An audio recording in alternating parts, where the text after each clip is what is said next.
Sziasztok! Láttatok már lovaspóló versenyt? Hogyha nem, akkor tartsatok ma velünk!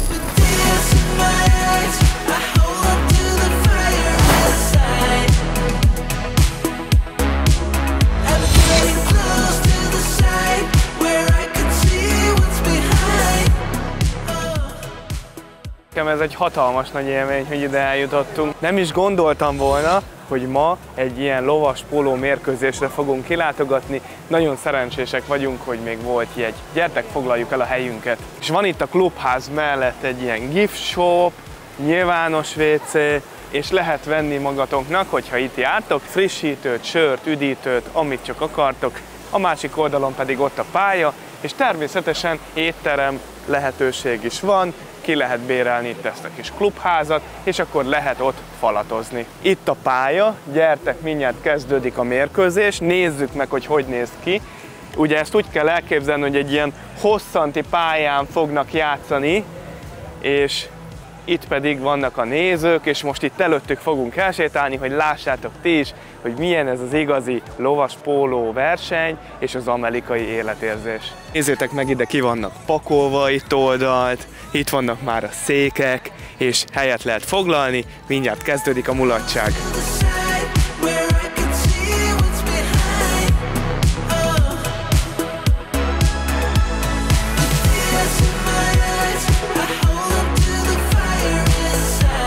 Mi is ez a lovaspóló? Hát az, hogy a játékosok lovakkal és ütő segítségével csapatjátékot játszanak, két ellenfél játszik egymással, és nagyon fontos a csapatmunka, és az, hogy azt a labdát az ütők segítségével és a lovak segítségével az ellenfél kapujába beüssék, és ezt fogjuk most megnézni. Több rövid etapból áll egy ilyen mérkőzés, és ez az utolsó mérkőzés ebben az idényben. És ez a mérkőzés egy sima emlékkupa, egy nagyon jó kis vasárnapi családi elfoglaltság, mint láttátok, rengetegen jönnek ki. Családok, barátok, és jól érzik itt magukat. Nézzétek meg, itt egész közel jöttek, már bemelegítenek, és ha megfigyelitek a lovakat, akkor a lovaknak rövid és összefogott farkuk van. És a lábuk is be van kötve, hogyha véletlenül neki menne az ütő vagy a labda, akkor az ne fájjon a lónak. Nézzétek meg, hogy milyen mozgékony minden ló.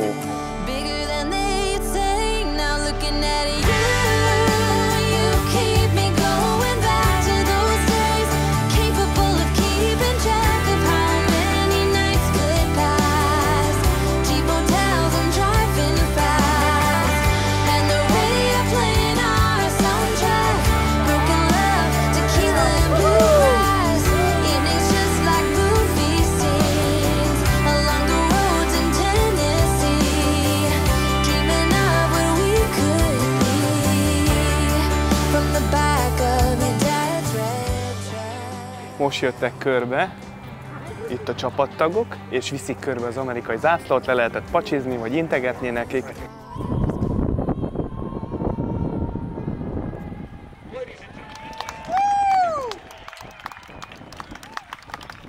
És akkor elhangzott most az amerikai himnusz, operaénekes énekelte el, és most fog kezdődni a mérkőzés.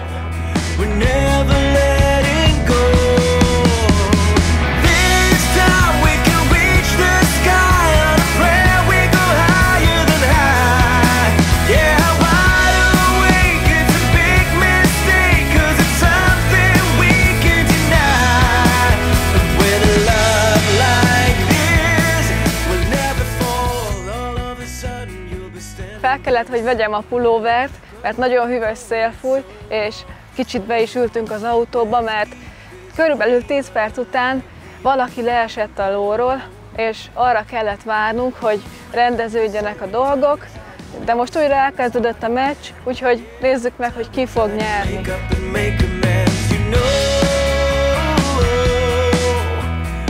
Az az érdekes dolog ebben, hogy a játékosok nagy sebességnél is képesek hajszál pontosan megütni a labdát, a lovak pedig nagy sebességgel végig tudnak vágtatni a pályán, és nagyon dinamikus a mozgásuk, tehát hogyha hirtelen nekik jobbra kell fordulni, akkor azonnal jobbra fordulnak, mindig a labdát követik.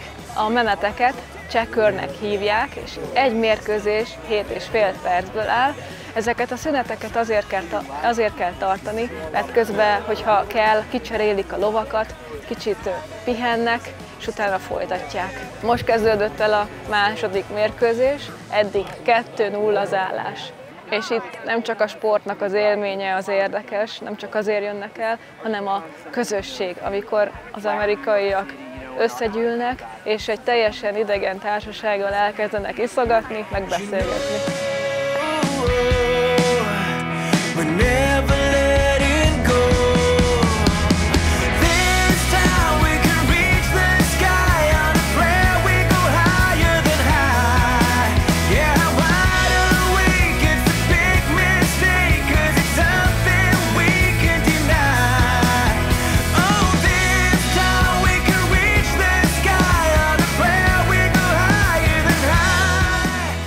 Ért a mérkőzés, 4-3-ra nyert a fehér csapat, és most, hogy vége lett a mérkőzésnek, látjátok, hogy sok autó már eltűnt.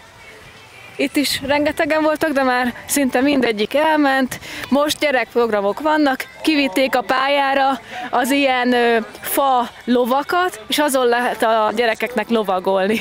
Srácok, nézzétek meg, itt jön egy ilyen cowboy sapkás ló, milyen aranyos, nézzétek meg a cowgirl-lel, tök jó. Lehet neki adni, szerintem lehet majd a lónak adni valamit. Hi. Yes, why not? There you go. Thank you. Nice and flat. Hi. There you go, really flat. Hi. Hmm? There you Oops. go. All right, let's go meet some kitties. Have a good day. You too. Good day. Majdnem leharapta a kezemet. Na látjátok, srácok, ezt szeretjük itt Amerikában, látta a hölgy, a lovas hölgy a kezünkbe a kamerát, és már rögtön készítette a finomságot a lónak, hogy akarok-e neki adni. Ezt szeretjük itt. Ez a jó, nem az, hogy na, mi van, hülye gyerek, mit kamerázol? Ráthívjam a rendőrséget. Bajt akarsz? Csak hogy értsétek, hogy miről beszéltünk, hogy ez itt a főszezon, gyertek! Ez a rendszám, ez egy kanadai tartománynak a rendszáma. Jó hideg van. Jó hidegből ide lejönnek az emberek, és jól érzik magukat. És januártól márciusig ez itt a főszezon.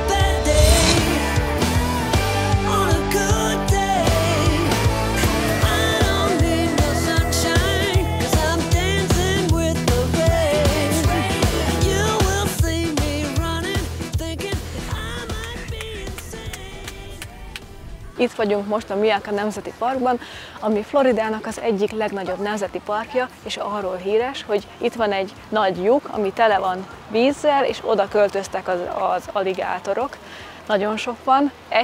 Egyszerre több mint 150 darabot láttak ott az emberek, és meg lehet ezt is nézni, csak előzetesen be kell jelentkezni, és korlátozott számban lehet látogatni. És most megálltunk egy pihenőhelynél, ahol rálátni egy aligátorra, és nagyon figyel ez a madár, aki itt van alul, nagyon óvatosan megy, szerintem elbújt, mert ő észrevette ezt a ráleselkedő aligátort.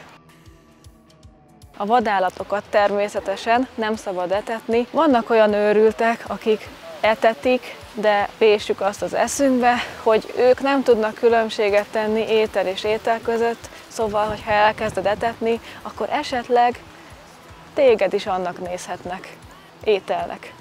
Mert egyébként a vadállatok az ember elől elbújnak, hogyha te mész valahol, akkor ő nem fog csak úgy simán rátámadni, ha nem bántod, hanem visszavonul. Ezt a helyet amúgy nagyon ajánlom azoknak, akik esetleg lakóautóval jönnek. Több pihenőhely van, több kemping, ahol meg tudtok állni, és nyugodtan ki tudjátok pakolni a portékáitokat, le tudtok pihenni. De fontos az, hogy ne féljetek a vadállatoktól, és csak úgy gyertek ide. És te amúgy mennyire félsz az aligátoroktól? Nem félek tőlük, mert még nem volt velük közelről dolgom. de láttunk már így közelről, ahogy úszott, még legutóbb, amikor itt jártunk az Everglades-be, aligátort. Igen. De tényleg úgy van, hogy egyszerűen a vadállat, tehát az aligátor is elbújik, és távol tartja magától az embereket. Legutóbb ott be is sétáltunk egy kijelölt úton. Ugyan alligátort nem láttunk, de kígyót, azt viszont igen, fekete kígyó volt. Így elsőre megborzongtunk, bár utólag kiderült, hogy nem kellett volna, mert az pont nem mérges kígyó volt. Akkor is félek, a kígyóktól félek. És ti? Ti is féltek a kígyóktól?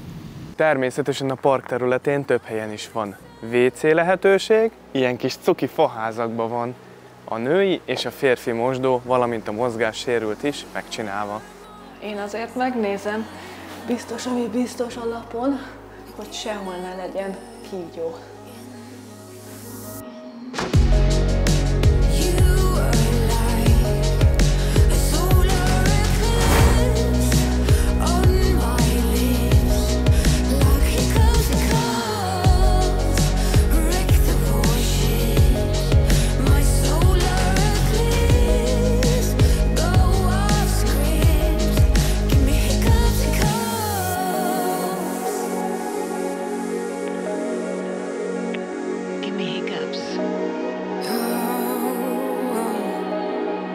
Most, hogy visszaértünk, vegyetek részt velünk együtt egy igazi amerikai grillezésen.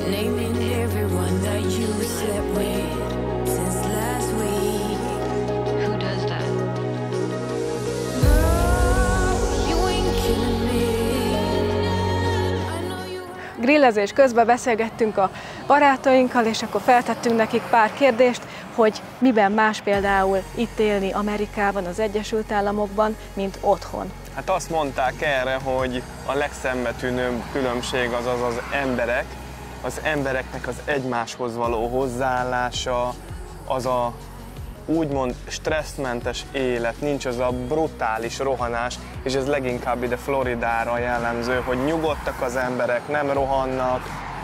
Persze valaki is ilyet, tehát nem arról van szó, de nincs az a napi stressz, az a napi rohanás, hanem hogyha arról van szó, akkor az emberek megpróbálnak egymásra időt szakítani, még ha felszínes is, de maga a látszat, az a hozzáállás, az megvan. Így van, és az emberek segítőkészek is, szóval, hogyha látják, hogy neked valami problémád van, akkor segítenek. Ez igaz a rendőrökre is. Ha valaki az út szélén áll esetleg tilosba, akkor nem az van, hogy megbüntetik, hanem megkérdezi, hogy mibe segítsen, és segít. Ezt mi is meg tudjuk erősíteni, hiszen megálltunk az út szélén, egy főút szélén, mert valamit ki akartam venni a csomagtartóból. 2 percre rá lelassított egy vadidegen mellettünk, a semmi közepén, és megkérdezte tőlünk, hogy minden rendben van-e. Mondtam, hogy igen, minden rendben van, minden szuper, csak keresek valamit. Megkérdezte, hogy biztos, tutira, hogy mehet tovább. Mondtam, hogy igen, minden rendben van, mehet tovább. Ez az, ami hiányzik. Szóval nem ment el mellettünk egyetlen egy másik autó sem, hanem megkérdezte a legelső arra jövő, nem tudta, mióta vagyunk ott, hogy segíthet-e. És szerintem ez egy nagyon-nagyon-nagyon jó dolog. A következő, amit megkérdeztünk tőlük, hogy hiányoznak-e az otthoni hízek, vagy mi hiányzik a legjobban otthonról, vagyis Magyarországról, és azt mondták, hogy igazából semmi, mert minden van a városban, Sarasotában, amire nekik szükségük van. Van német pékség, európai bolt, ahol magyar termékeket is tudnak vásárolni. Például ez a Kiev, amire azt mondták, hogy nagyon jó minőségű dolgokat lehet kapni, nagyon kedvesek, és nagyon tiszta a bolt, szóval ezt ajánlotta nekünk, hogy oda nézzünk el. Van német pékség is, ahogy a Merci említette, ahol lehet finom, kézzel készített, friss kenyeret, illetve péktermékeket vásárolni. Van német hentes is, hiszen a város lakosságának 60-70%-a európai. Ezen kívül ki kell, hogy emeljük a rendkívül erős amish közösséget itt Sarasotán és környékén, hiszen őtőlük is rengeteg jó minőségű háztáji és friss alapanyagot lehet megvásárolni, valamint vannak ezek a farmers marketek vagy farm marketek, ahol ugyancsak lokális, friss és kiváló minőségű alapanyagokat lehet beszerezni. A következő még, amire kíváncsiak voltunk, hogy ők mit tanácsolnak azoknak a magyaroknak, akik esetleg szeretnének ide jönni az Egyesült Államokba. Hát az volt elsősorban, hogy itt sincs kolbászból a kerítés, itt is dolgozni kell és tenni azért, hogy meglegyen az, amit szeretnél. És minden kezdet nehéz, ne felejtsétek el. Rengeteget kell dolgozni, rengeteget kell letenni itt is az asztalra, mint bárhol máshol Európában, hogyha külföldre megy el valaki dolgozni, de én azt gondolom, hogy Magyarországon is ugyanúgy oda kell valakinek tennie magát, hogyha valaki egyről a kettőre szeretne eljutni. Igen, csak az a különbség, hogy itt jóval kifizetődőbb, és a pénzedért ugye utána ki tudsz kapcsolódni, nem kell számolgatnod a hónap végén. De mindez ugye csak akkor igaz, hogyha keményen dolgozol, hogyha lemondasz a kényelemről, és annyi áldozatot kell, hogy hozzál ezért cserébe, hogy ugye otthon hagyod a családodat, a barátokat, de itt is tudsz, mivel erős az európai közösség, például itt Floridában, itt is tudsz ugyanúgy barátokra szert tenni. Persze nyilván a régi barátokat, az igaz barátságokat a távolság sem szakítja meg. De ezzel nem azt akarjuk mondani, hogy Magyarországon nem jó, ott is jó, csak ott sokkal keményebben kell azért dolgozni, hogy valamire jussál, és mi ezért mentünk külföldre dolgozni, mert nekünk is van egy tervünk, egy álmunk. Szeretnénk itt a későbbiekben majd valamit kezdeni magunkkal, de ez majd a jövő zenéje. Ezen kívül tudjuk persze, hogy honnan jöttünk, hogy mi a mi hazánk, és szeretjük is nagyon a saját hazánkat, ezt büszkén merjük vállalni bárki előtt. És itt büszkék is tudunk lenni rá, hogyha ide jövünk mondjuk Amerikába, mert nem az van, hogy szégyenkezni kell miatta. Reméljük, hogy választ kaptatok a kérdéseitekre Amerikával kapcsolatban, hogyha esetleg még van bármilyen kérdésetek, írjátok meg nekünk ide kommentbe, válaszolni fogunk rá, akár írásban, akár egy videó formájában. Találkozunk a következő részben. Ígérjük, nem fogjátok megbánni, hogyha a következő részben is szeretnétek velünk tartani, és velünk tartotok. Ha tetszett a videó, iratkozzatok fel, lájkoljatok, és mit csináljanak még?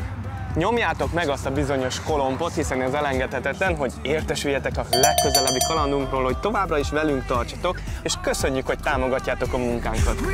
Sziasztok! Ciao.